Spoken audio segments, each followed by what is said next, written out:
We're here in downtown Montevideo at the headquarters of the IDB office, meeting up with one of our favorite people in this industry, Fabrizio Opertti, Chief of the Investment Unit of the IDB for Services. And Fabrizio, great to see you again. One of the things I want to talk to you first about is what are you guys doing in the region? I know you have loan and grant programs going on in Uruguay and there's things going on in Colombia. Can you update us? It's great to see you, Kirk, in Montevideo. I'm very glad, and also you're a leader in the industry as well.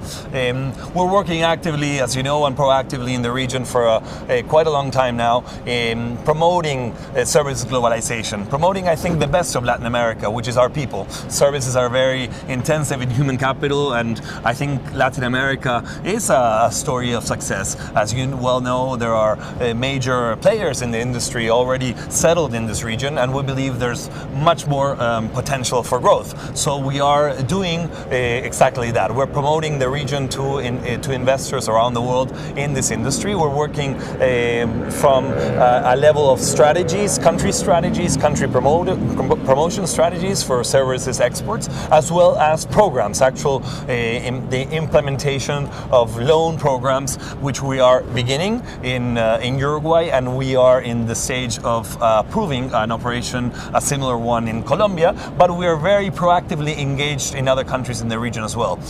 Also, and as you know, we did the first major offshoring and outsourcing conference, Outsource to LAC, Outsource to Latin America and the Caribbean, in Montevideo, in Uruguay actually, in April of last year. And we are again supporting that forum in December in Medellin, in Colombia. So for those out in the audience, you should consider this an invitation to join Fabrizio and I at Outsource to LAC, which is December 4th and 5th? In Medellin, Colombia, yes. Exactly. And look for more details on Outsource to LAC at Nearshore Americas in the next few weeks.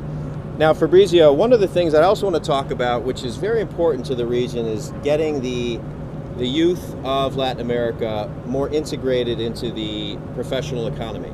So the unemployment rate among youths from the ages of 18 to 35 is something like 3 times the normal adult rate of unemployment. It's striking that on one hand people talk about not finding enough talent, and on the other hand there's huge numbers of people who aren't working. So what is the general strategy of the IDB to overcome this issue? Yeah, that's a great point, and that's precisely one of the main drivers for our intervention in this field, because this generates jobs, and this industry, or this sector rather, of services exports generates good jobs. And we are working precisely on trying to align and matchmake the demands of the private sector, the demands of the big corporations and the companies that hire our youth for services, for BPO, for information technology and software, for knowledge process offshoring, with the supply of human capital. And we're doing that through what is called the model of finishing schools. Basically, doing the training with the finishing skills and introducing the contents of those skills that the companies are requiring. So basically doing a public-private partnership with co-financing mechanisms, even at the financial level, in determining content. So the content is determined by the employer itself,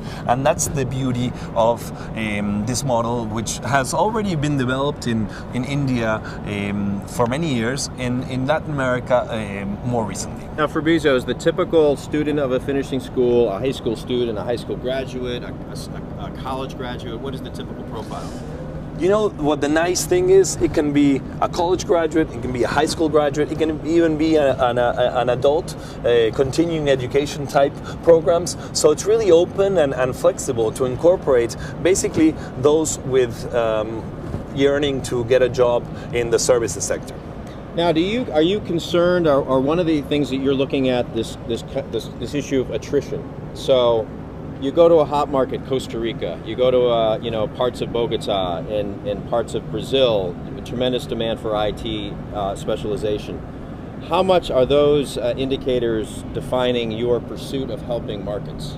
Well, those indicators are, as I was saying before, the drivers for our intervention. We have to increase the amount of youth ready to be employed in the services sector. And how do you do that? It's a basic law of economics, of supply and demand. You have to increase the supply because there's great demand for this sector. And we believe that the incorporation and the proactive participation of the employers in content determination, and also their commitment to hire those graduates of the finishing schools, because that's very important, is a key factor. It's a win-win situation.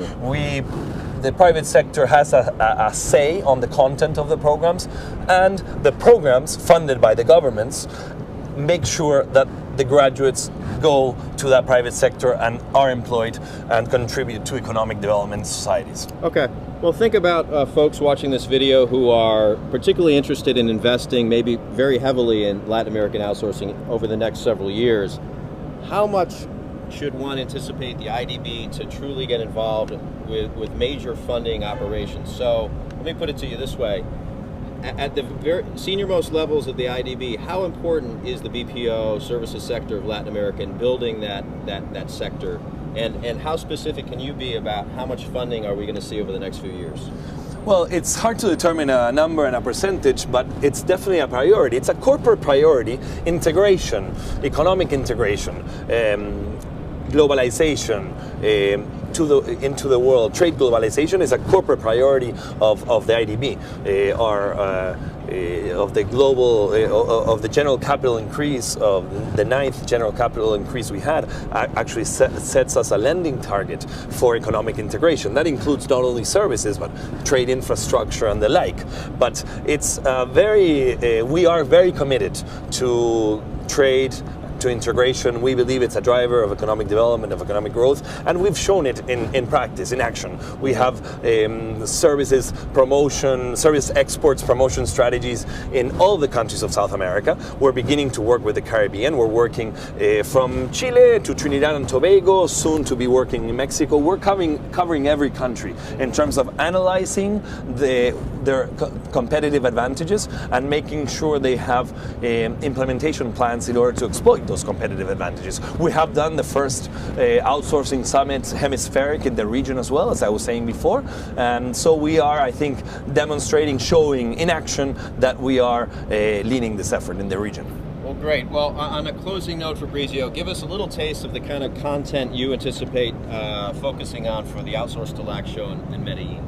Well, we will look, Kirk, at the trends. We will bring visionary leaders from around the world, not only the region, of course, but from Asia, Europe, even Africa, and Latin America, of course, to look at the trends and to see where the industry is going. Undoubtedly, there will be a strategic viewpoint in that sense. We will look at human capital, which is, of course, what we were talking about before, and how to best match that human capital with the demands on the industry and on the innovative methods of training youth to be employed in the industry. We will look at cloud computing, undoubtedly, and cloud sourcing, which undoubtedly will be affecting the industry in the future. We will look at the promotion at the institutions, and we will look at specific segments which are generating the most growth, especially in the high value-added services like KPO. Excellent. Well, Fabrizio, always great to see you. I wish you the best, and we'll catch up with you in Medellin. Good to see you, Kirk.